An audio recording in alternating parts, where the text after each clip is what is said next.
우리 지난주부터 매일 성경 어떻게 효과적으로 사용할 수 있는지 그거 배우고 있습니다.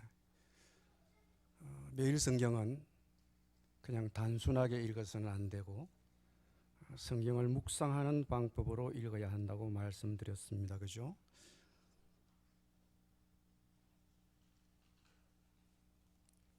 성경 묵상이라고 하는 것, 지난 시간에 공부했던 것 잠깐 복습해 보겠습니다. 성경 묵상이라고 하는 것은 그날 하나님의 말씀을 듣고 하나님의 다스림을 받는 길입니다. 그러므로 성경을 공부하고 분석하고 연구하려고 하기보다는 우선 나에게 감동을 주고 은혜를 끼치는 그 말씀에 집중합니다. 물론 우리가 그런 방향으로 또 그런 경향으로 우리가 쏠려 있기 때문에 다분히 주관적이고 또 감정적이 될 수도 있긴 하겠지만 그 시간 나와 함께 하시는 성령께서 나의 관심을 이끌어 그 말씀으로 이끈 것일 수도 있기 때문에 다시 한 번 더 왜 그 말씀을 오늘 아침에 주님이 주목하게 하시는지 주의 깊게 생각하고 묵상합니다. 왜 오늘 이 구절이나 이 단어나 아니면 본문의 전체의 의도나 아니면 분위기가 나에게 와 닿았는지를 곰곰하게 되새겨 봅니다. 그리고 그 말씀을 오늘 내가 만날 사람이나 내가 만날 사건에 대입해 보면서 그 말씀과 관계를 지어보기도 합니다. 그리고 어떻게 해야 그 말씀을 주신 하나님의 의도대로 잘 순종할 수 있는지를 고민하는 것입니다. 그래야 내가 오늘 아침에 받은 그 은혜가 적용회까지 이어질 수 있기 때문입니다. 온누리교회의 초창기 시절에 소수의 가정이 그룹으로 모여서 한 목사님에게 훈련받던 시절, 그들이 사도행전 공부를 하고 있었습니다.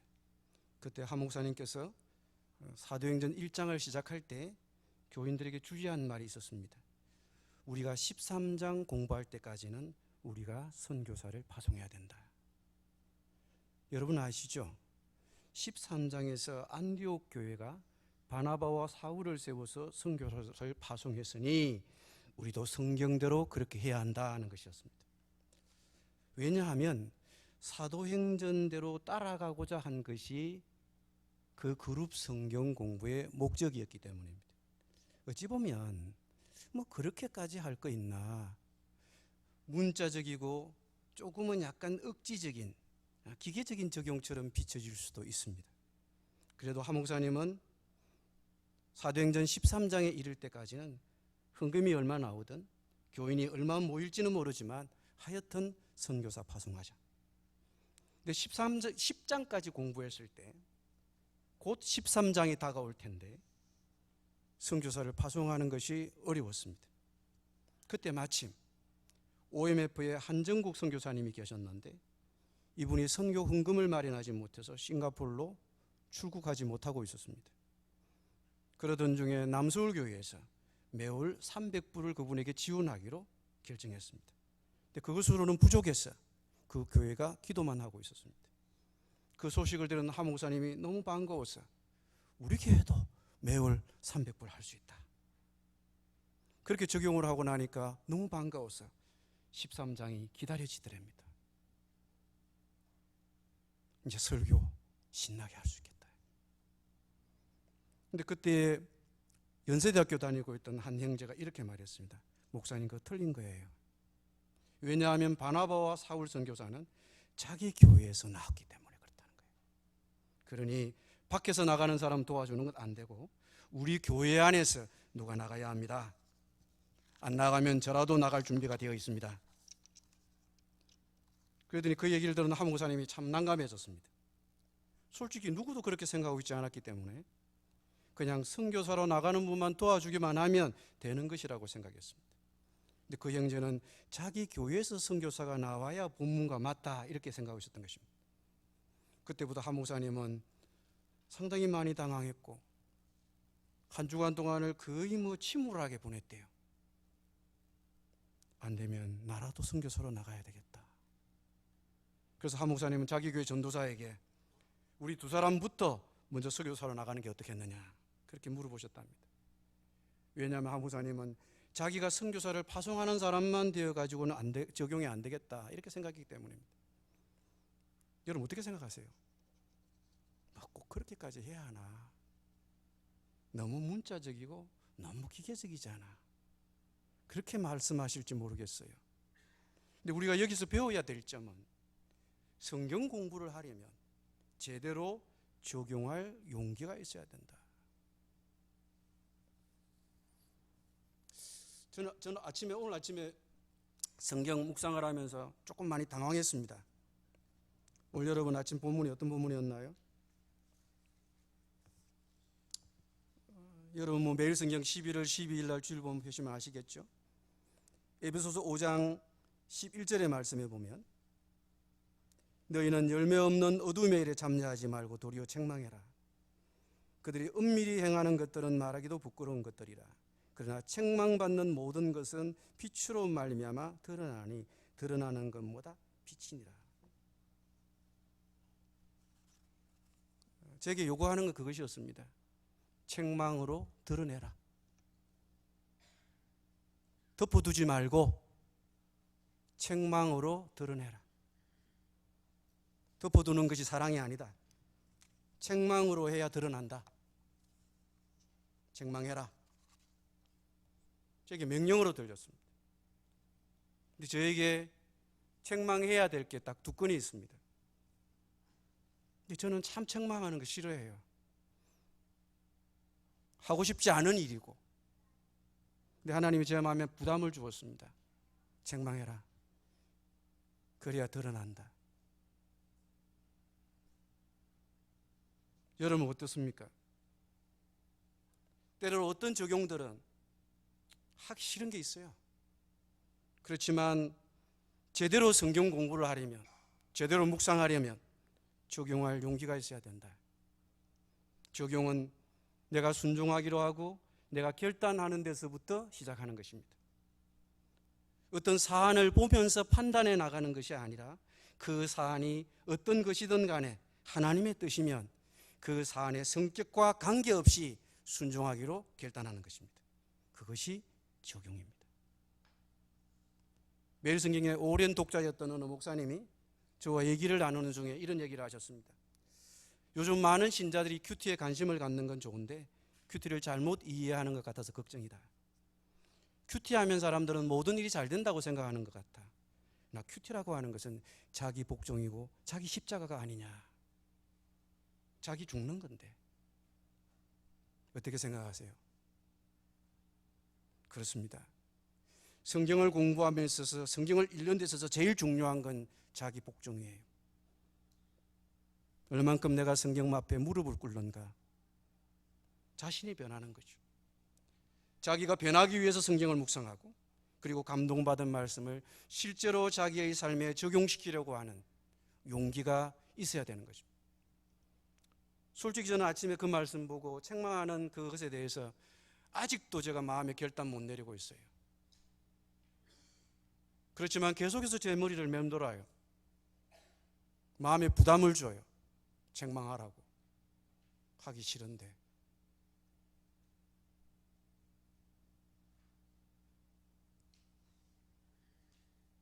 다음 화면 보죠.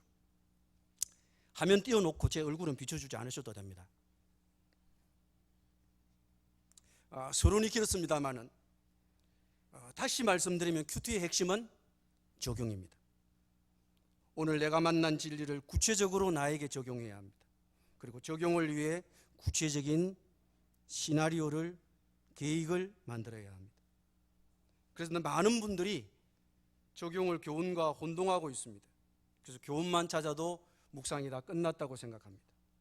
예를 들면 기도할 때마다 성도를 위해서 기도해야 된다라고 하면 네, 성도를 위해서 기도하겠습니다. 이 세상과 구별되게 살아야 된다라고 말하면 네, 세상에서 구별되게 살겠습니다. 최소한 자기 욕심을 버리는 자세와 노력이 있어야 된다라고 말하면 네, 나의 욕심을 버리겠습니다. 이렇게 하고 큐티를 끝마치고는 다 했다, 끝마쳤다 생각합니다. 그것은 적용이 아닙니다. 그렇게 하면 발전이 없어요. 밤낮 묵상해도 제자리 걸음밖에 되지 않습니다. 적용과 교훈은 다르다. 세 번째 화면 보시겠습니다. 그러면 적용이라고 하는 것은 무엇인가? 한 걸음 더 들어가 보도록 하겠습니다. 지난 주일 오전에 목사님 말씀에서 쉬운 예가 있어서 참고해 보겠습니다. 갈라디아서 6장 10절에 보면 그러므로 우리는 기에 있는 대로 모든 이에게 착한 일을 하되 더욱 믿음의 가정들에게 할지니라. 목사님께서 설교하실 때 두 가지 교훈을 주셨습니다. 첫 번째 교훈은 기에 있는 대로 착한 일을 해라. 모든 사람, 주로 불신자에게. 두 번째 교훈 주셨습니다. 기에 있는 대로 착한 일을 해라. 더욱 믿음의 가정들에게. 기억나시나요? 다음 화면 보시죠. 그러면 어떻게 하는 게 적용이냐? 교훈은 기에 있는 대로 착한 일을 해라. 모든 사람 불신자에게. 그러면서 목사님이 적용의 아이디어를 던져주셨습니다. 같이 사는 아파트 이웃들에게 엘리베이터에서 만날 때마다 인사해도 좋은 적용이 됩니다. 이렇게 말씀하셨습니다. 근데 문제는 이 아이디어를 내가 어떻게 적용할 것인가 하는 문제입니다. 저는 이렇게 적용했어요. 저쪽에서 먼저 인사하지 않아도 내가 먼저 인사하자. 여러분 잘 모르겠습니다. 저는 엘리베이터에서 사람을 만나면 먼저 인사하는 게 좀 쑥스러워요.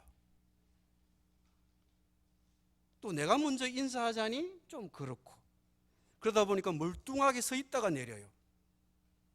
근데 여러분 어떠세요? 남 모르는 사람을 엘리베이터에서 만나면 약간 긴장이 그러잖아요. 낯선 사람을 만나면 경계심을 갖게 되고. 그렇지만 내가 인사해버리면 무장해제가 되잖아요. 그래서 제가 적용했습니다. 그래, 내가 먼저 인사하자. 들어가면서 안녕하세요. 마음이 참 편하더라고요. 적용의 두 번째입니다. 다음 페이지. 기에 있는 대로 착한 일을 해라. 믿음의 가정들에게. 적용을 이렇게 했습니다. 믿음의 식구인 내 아내에게 먼저 착한 일을 하자. 지난주일 오전에 목사님 말씀을 듣고 세번역을 비교해 보다가 이 세번역에 보면은 개역개정에서는 더욱 믿음의 가정들에게 할지니라 이렇게 말했는데 세번역에 보면 특히 믿음의 식구들에게는 그렇게 합시다. 그러니까 바로 딱 와닿더라고요. 아, 내 식구 어떻게 할까? 첫 번째 적용입니다. 샤워하고 화장실에서 머리 말릴 때 화장실에서 떨어진 머리카락 치우기. 이게 제가 아내의 지적받고 시작한 일이에요. 실은 좀 변명이 돼서 미안한데 제가 좀 노안이 시작되면서 가까운 곳이 잘 안 보여요. 그래서 젖은 머리를 수건으로 털고 나면 그렇게 머리카락이 많이 떨어지는 줄 몰랐어요. 근데 어느 날 제가 안경을 바꿔 쓰고 보니까 이건 안 되겠다 싶더라고요. 그래서 미안하기도 하고 그래서 제가 시작하게 됐습니다. 그래, 꾸준히 실천하자. 두 번째 적용. 아내가 일찍 출근하는 날, 아내가 아직도 직장생활을 하고 있는데 일찍 출근하는 날이 딱 두 날이 있어요. 그때 제가 집안 청소하고 걸레질 하자. 보통 저는 제 아내가 이거 해줘라고 말하기 전에 안 해요. 꼭 해달라고 해야 마지못해 일하는 편이에요. 그때 최근에 어느 신문기사를 보다가 자극을 받았습니다. 제목은 이렇습니다. 아픈 것도 서러운데 유방암 환자의 15% 이혼 별거의 고통을 겪고 있다. 이런 기사였습니다. 그 기사 중에 이런 내용이 있었습니다. 이모 씨는 54살인데요. 이모 씨는 지난 5월 유방암 진단을 받았다. 유방암 1기였다. 이 부인은 부분 절제 수술을 받고 항암 방사선 치료를 하기로 결정했다. 병원에서 수술을 받고 퇴원을 했다. 그런데 가족들은 이 엄마요 아내가 배려해 주어야 될 암 환자라는 사실을 잊었고 이 부인은 예전처럼 집안일을 했다. 항암 치료를 시작한 이후에도 내내 밥하고 청소하고 빨래하고 하는 집안일을 도맡아 해야 했다. 그래서 이 부인이 이혼을 결심했대요. 이렇게 내 인생이 끝나겠구나. 제가 이 기사를 보고 이런 생각이 들었습니다. 대한민국의 자매들은, 엄마가 아내들은 어떤 상황이라도 당연히 집안일을 해야 되는 걸까? 아파도? 암 환자라도?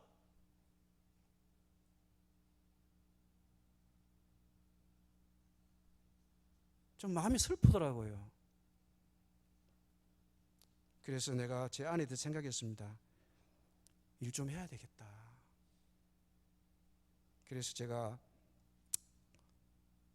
마음이 좀 그렇더라고요.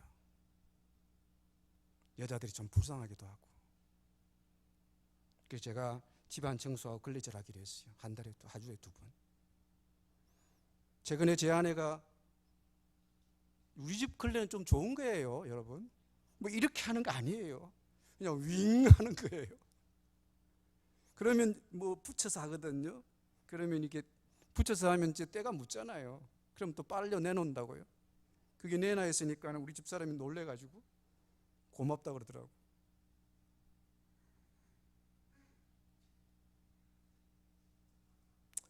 참 대단한 것도 아니잖아요, 그죠? 한편 생각하면 이래요. 대한민국 남자 참 별거 아니다. 그것도 뭐 한다고. 꾸준히 하기로 했습니다. 그게 중요하잖아요.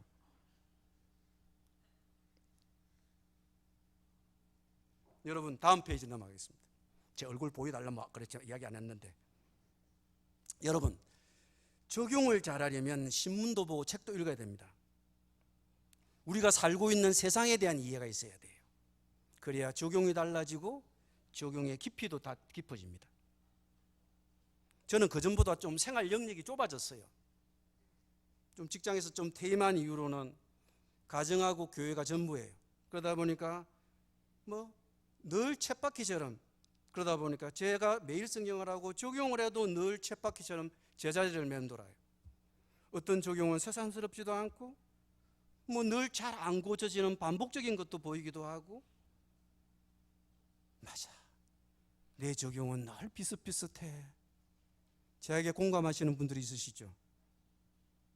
저는 그런 분들에게 책도 읽고 신문도 읽고 세상적인 이해가 깊어지기를 원합니다. 그러면 나의 적용도 좀 쳇바퀴를 벗어나고 제자리 걸음을 좀 벗어나고 깊어지고 넓어질 수 있을 거라고 생각합니다. 뭐 이 나이에 책 읽고, 아니요, 읽으셔야 돼요. 한 가지 경우를 더 얘기해 보겠습니다. 지난 주일 저녁에 오랜만에 외국에 살고 있는 제 아들 내외와 통화를 했습니다. 근데 통화를 하고 난 후에 마음이 급해야 될 텐데 전화 이후로 마음이 무거웠습니다. 전화를 하는 중에 제가 제 아들에게 물었습니다. 요즘 하고 있는 프로젝트는 잘 돼? 근데 그 아들은 그 질문이 마음이 불편했던 것 같아요. 저는 그냥 궁금하기도 하고 뭐 안부 겸 이렇게 물었던 것인데 그 애가 좀 가민한 반응을 보였습니다. 아빠는 내 상황을 얼마나 잘 알아?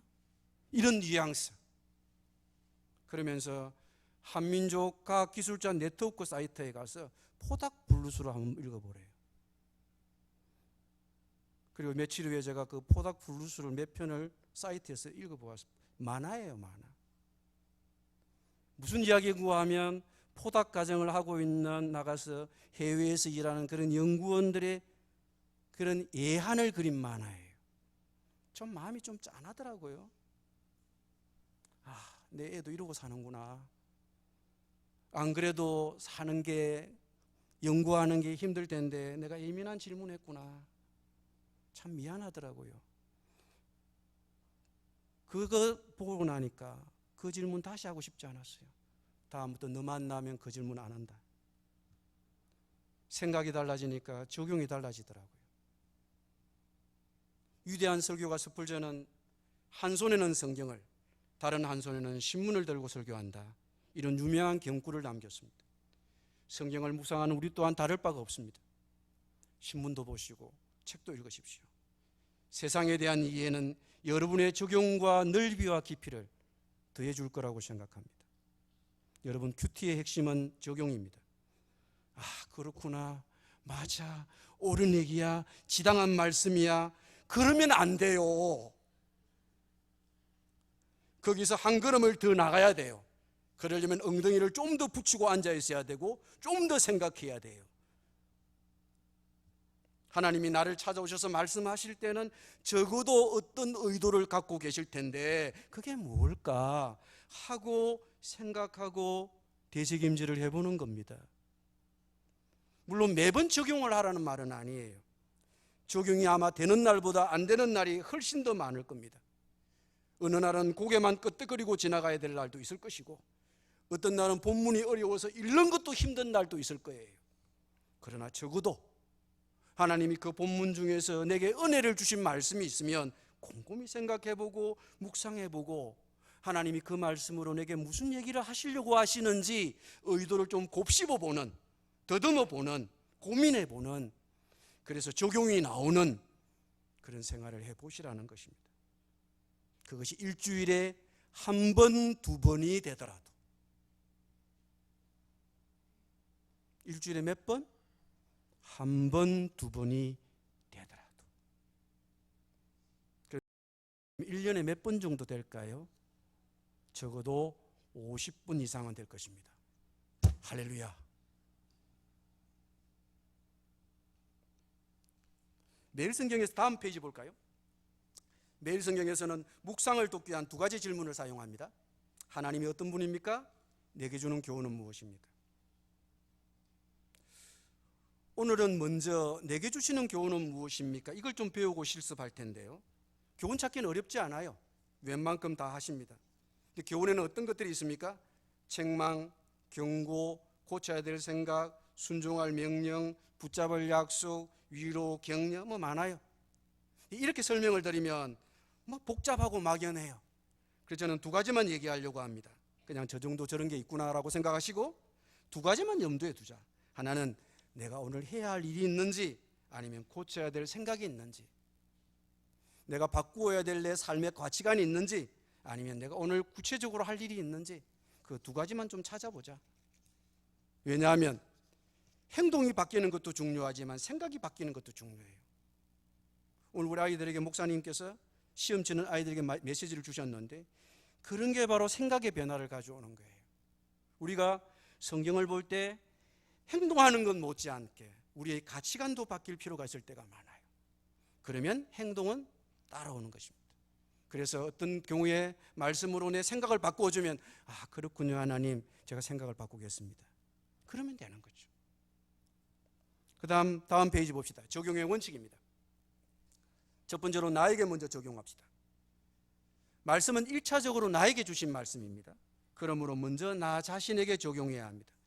우리 공동체에게 적용하는 것은 그 다음 문제입니다. 보통 우리는 언어를 쓸 때 우리라는 언어를 익숙해 있습니다. 그렇지만 우리가 큐티 훈련 받을 때는 나는 하고 주어를 바꾸어 쓰는 것에서부터 시작해야 합니다. 예를 들면 레위기 18장에서 가나안이나 애굽의 풍속을 쫓지 말라고 했을 때 1차적으로는 나 개인의 윤리 문제에 적용해 봐야 하고, 그 다음으로는 공동체나 내가 속한 기관이 세속화되지 않도록 하는데 적용을 해야 될 것입니다. 두 번째, 구체적이어야 합니다. 원론적으로 마치고 지나가면 안 됩니다. 제가 오늘 맨 처음 서두에 얘기한 것처럼 그렇게 하면 안 된다고요. 기회 있는 대로 착한 일을 합시다 그렇게 말했으면, 맞아, 기회 있는 대로 착한 일을 해야지, 이러면 안 된다는 얘기예요. 누가? 내가. 무엇을 어떻게? 그래, 엘리베이터 탈 때마다 먼저 인사하자, 이렇게 나가야 된다는 거죠. 누가? 언제? 어떻게? 누가? 무엇을? 어떻게? 그 다음 세 번째로 가능한 것부터, 할 수 있는 것부터 차근차근 하자. 무리하지 마시라는 것입니다. 독일의 거부였던 진센돌프 백작은 내 너를 위하여 몸부려 피 흘려 주었건만 너는 날 위해 무엇을 주느냐, 이 구절의 은혜를 받아서 자기의 전 재산을 바쳐서 독일의 경건주의 운동을 창시했습니다. 그래서 독일이 꺼져가던 독일 교회의 불씨를 살렸습니다. 그러나 이 구절을 읽고 누구나 똑같이 적용할 수 있는 것은 아닙니다. 이웃 돕기 성금에 적용할 수도 있고 선교 후원금에 적용할 수도 있습니다. 내 수준에서 할 수 있는 것부터 하라. 때로는 적용이 나 혼자 할 수 있는 것도 있지만 때로는 가족의 동의를 받아야 되는 부분도 있습니다. 언젠가 한번 목사님 설교 중에 제가 이런 얘기를 들었던 것 같아요. 건축원금을 냈는데 어떤 자매님이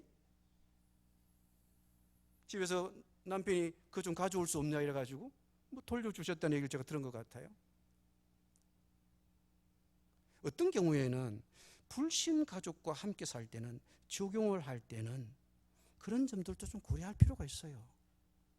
가끔씩은 믿는 자매님들이 보면 믿지 않는 남편을 그냥 지옥 새끼처럼, 지옥 자식처럼 생각하는 경우가 있어요. 표현이 좀 미안합니다. 그러면 안 돼요. 그거 교만한 거예요. 결국은 내 남편, 내 아내도 수준을 끌어올려 가지고 결국은 믿음의 근속으로 만들어야 되잖아요. 그러면 어떤 부분들은 서로 의논하면서 적용해야 될 것도 있다고요. 예전에, 지금은 그렇지 않습니다만은 요즘은 11조 헌금이라고 나오지만 옛날에는 월정 헌금이라는 게 있었어요. 그거 왜 만들었죠, 시초가? 11조 못 내는 자매들이 그나마도 그들의 수준에서 헌금할 수 있도록 만든 게 월정 헌금이었다. 저는 그렇게 알고 있어요. 맞나요? 모르시는가 보다. 어쨌든 우리가 적용할 때 때로는 가족의 동의를 받아야 되는 부분도 있고 함께 사는 불신 가족과 함께 가야 되는 부분도 좀 있어요. 그 다음 네 번째, 미루지 말고 바로 적용하자. 오늘 아침에 내가 받은 은혜였다면 오늘 필요한 말씀일 경우가 대부분이에요. 아버지가 자녀에게 얘 공부 열심히 해라 이렇게 말했는데 지금 당장 안 하고 내일 모레 한다, 뭐 그거 없잖아요. 본인이 잘 알아요. 지금 당장 해야 할 적용인지 미래를 내다보고 미리 주신 말씀인지. 그렇지만 1차적으로는 미루지 말고 바로 적용하자. 다섯 번째는, 그러면 혹시 적용하지 못하고 지나쳤다면 어떻게 하느냐? 필요하면 다시 말씀을 주실 것입니다. 여러분, 구약 에레미야서를 우리가 묵상하면서 느낀 것이지만 이스라엘 백성이 잘 못 알아들으니까 하나님께서 계속 되풀이해서 말씀 주시잖아요. 우리도 잘 못 알아듣고 잘 못 깨닫고 지나가면 하나님이 다시 얘기해 주실 겁니다. 너무 걱정하지 않으셔도 돼요. 실은 그런 경우가 많을지도 몰라요. 하나님은 다시 말씀해 주신다. 그러면 그때 알아듣고 적용하시면 돼요. 그 다음, 너무 기계적으로 억지로 적용하려고 해서는 안 된다. 오늘 제가 강의를 서두에 시작할 때에 온누리교회 초창기의 사도행전 적용을 예를 들었습니다. 특별한 경우죠. 그렇지만 어떤 분은 그 말씀을 보고 내가 선교 후원금을 보내야 되겠구나. 어떤 사람, 어떤 교회는 그럼 우리가 선교사를 보내기 위해서 기도 모임부터 시작해야지 이렇게 할 수도 있다고 해요. 그렇지만 그 말씀을 듣고 오늘 내가 강한 자극을 받았으면 내가 해야 될 어떤 영역의 부분이 있을 거라고요. 그러면 생각해 봐야 되죠. 오늘 목사님이 말씀 중에 질문 이야기를 하셨는데 묵상은 질문으로부터 시작합니다. 실은 자꾸 질문을 던져보세요. 묵상하시면서. 그러나 적용할 게 없으면 억지로 하지는 마세요. 끼워 맞추지는 마시라고요. 왜냐하면 여러분 중에 제가 누구라고 말씀은 하지 않겠습니다만은 작심하고 매일 성경 안 하시는 분도 있더라고요. 정말 너무하대요. 그러면 혹시 이 자리에 안 계시죠? 열심히 가르쳐도 난 안 한다 이런 분도 있더라고요. 그러면 정말 안 돼요, 여러분. 내가 힘이 몸부쳐서 못 따라오는 건 어쩔 수 없지만은 나는 못한다 이러면서 앉아 있으면 정말 대책이 없어요.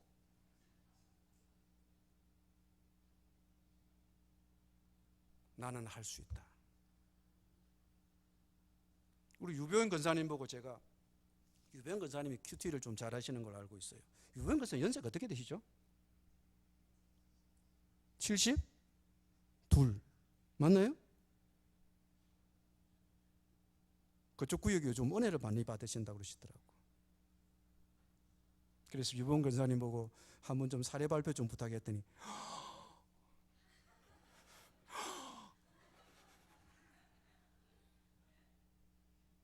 제가 하지 마시라 그랬습니다. 유근사님도 하세요. 여러분, 몇 살이라고요? 72살도 한다고요. 왜 못하긴. 처음 시작할 때는 어려워요. 그렇지만 엉덩이를 붙이고 하나님의 말씀을 밑줄 그어가면서 맞아 그러면서 내공을 쌓아가시면 어느 순간 눈이 번쩍 열려서 맞아, 이거 해야지, 이렇게 된단 말이죠. 내공을 쌓아가세요.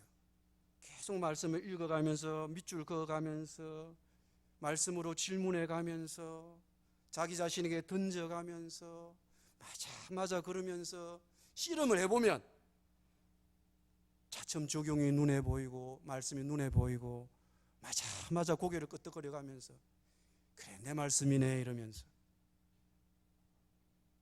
그 다음, 말씀을 자기 자신의 상황에 억지로 끼워 맞추려고는 하지 말자. 보통 말씀을 합리화해서 적용하는 분들을 보면요, 그게 욕심이 깔려있는 분들이 많아요. 어느 교회에서 새 성전을 지으려고 기도회를 하고 있었습니다. 근데 모든 분들이, 매일 성경 사용하는 교회였어요.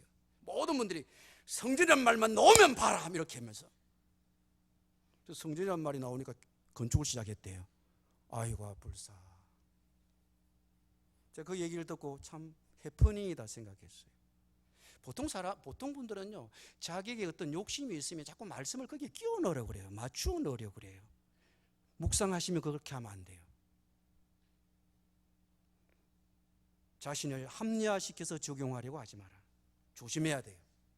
말씀을 읽는 것도 자연스러워야 되고 적용하는 것도 자연스러워야 돼요. 어떻게요? 자연스러워야 돼요. 그 다음 마지막 보겠습니다. 적용의 순서입니다. 그러면 적용이라는 것은 어떤 과정을 밟아갈까? 첫 번째로 오늘 내게 주시는 말씀이 뭔가, 그걸 찾아서 내가 이해할 수 있는 말로 적어보라고 그랬죠. 두 번째, 그 말씀과 함께 떠오르는 책망해야 드러난다. 맞아, 그 사람 내가 책망해야 되는데. 그 말씀과 함께 떠오르는 사람이나 상황이 있겠죠. 그러면 오늘 내게 주시는 그 책망해야 드러난다는 그 말씀을 책망해야 될 그 사람에게, 그 상황에게 적용을 해야 하는데 어떻게 해야 될까? 언제 만날까? 밥이라도 사주면서 얘기해야 되나? 뭔가 분위기는 좀 잡아야 되겠지. 득달같이 책망만 할 수 없으니까 그 기도부터 하고 만날까? 이게 뭔가 플랜을 세워야 돼. 플랜, 시나리오를. 그래야 만날 거 아니에요? 전화해가 뭐 당장 만나자 이렇게 하는 것도 좀 그렇잖아요. 그것도 좀 공을 좀 들여야 돼요. 실은 가까운 사람일수록 더욱 그래요. 그렇게 해서 1번, 2번, 3번을 해야 되는데 실습을 오늘 할 거예요. 근데 오늘 본문이 조금 여러분에게 부담스러울까 봐 금요일 본문으로 준비했어요. 여러분 딱 넘겨보시면 본문이 딱 나와요.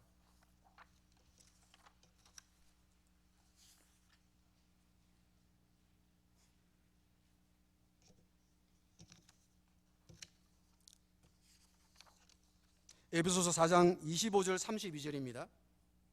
금요일 본문인데 제가 한 절, 여러분 한 절, 32절까지 한번 읽어보겠습니다. 그런즉 거짓을 버리고 각각 그 이웃과 더불어 참된 것을 말하라. 이는 우리가 서로 지체가 됨이라.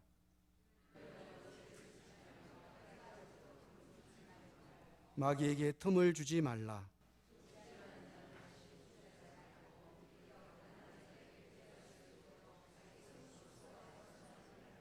물어 들어온 말은 너희 입 밖에도 내지 말고 오직 덕을 세우는 데 소용되는 대로 선한 말을 하여 듣는 자들에게 은혜를 끼치게 하라.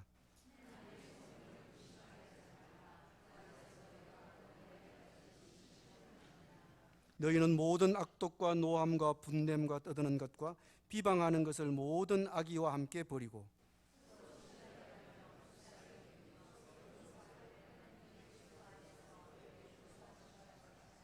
제가 옆에다가 조금 우리의 좀 일상의 언어로 조금 풀어봤습니다.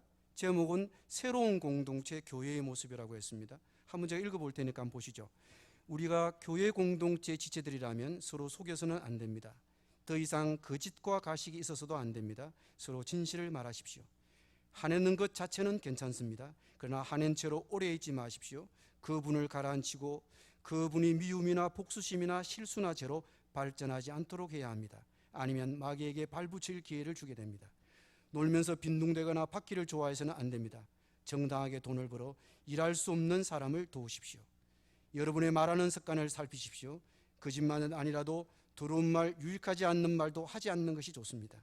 도움이 되는 말, 선한 말, 은혜를 끼치는 말을 하십시오. 우리는 성령님을 통해 성화와 성숙을 이루어갑니다. 그러므로 여러분 안에 계시는 성령님의 가르치심과 책망과 도우심과 충고를 잘 수용하십시오.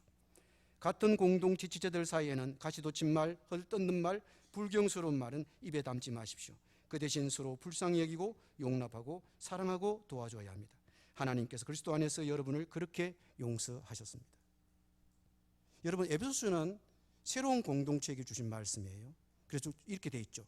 새 백성, 새 공동체, 새 기준. 아마 이렇게 나갈 겁니다. 지금 스토리가. 여러분 이거 오늘 본문 잘 보시고 옆에 있는 말 그대로 옮기셔도 좋겠습니다만 1번, 2번, 3번 좀 순서를 따라서 해보시기 바랍니다. 시간을 좀 드리겠습니다. 한 5분 정도 지금 드리겠습니다. 시작하시죠.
예, 시간을 많이 드릴 수는 없고요. 우리가 지난번처럼 모임을 이렇게 한 서너 명씩 이렇게 묶어주면 좋긴 하겠지만 그럼 엄청 시간이 가요. 그래서 한 두 사람 아니면 세 사람 정도 이렇게 모여서, 두 사람도 괜찮아요. 부부면 더 좋겠죠. 어쨌든 모여서 나누어 보시기 바랍니다. 나눌 때 남의 얘기를 끝까지 잘 들으시고 코치하려고 하지 말고 그냥 잘 듣고, 아 그러냐고, 그럼 내 이야기도 들어보라고, 그러면서 하시면 됩니다. 잘 걱정이 되어도 들으세요. 어떤 사람은 저렇게 하면 안 되는데 하면서 훈수하려고 그래요. 걱정이 되더라도 끝까지 들으셔야 돼요. 그렇게 해서 1번, 2번, 3번 순서대로 나는 은혜 받은 말을 이렇게 적어보았다. 몇 절인데, 그런데 이게 생각이 나더라. 그래서 이렇게 해보려고 한다. 요렇게. 근데 만약에 3번까지 못 갔으면 미안하다. 난 2번에서 끝났다. 이렇게 하시면 됩니다. 미안하다. 나는 1번밖에 못 갔다. 그렇게 하는 분도 혹 있겠지만 시간을 드렸으니까 나눠보시기 바랍니다. 자, 하시죠.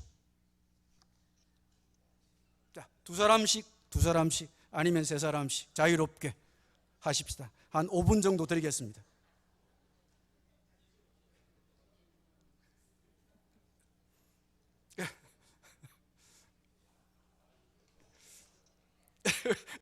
우리 장가지.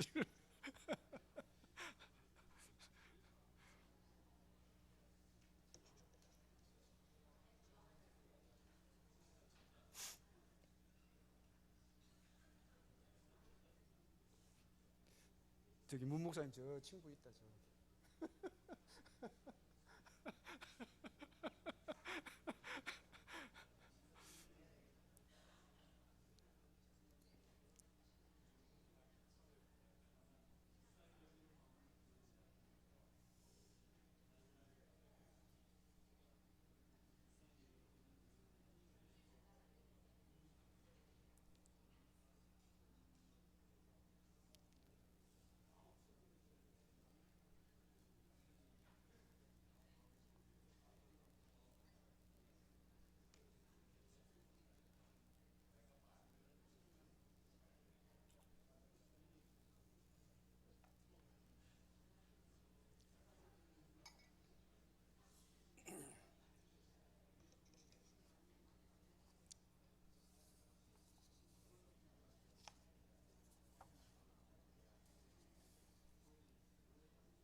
네, 감사합니다. 이 정도만 하죠.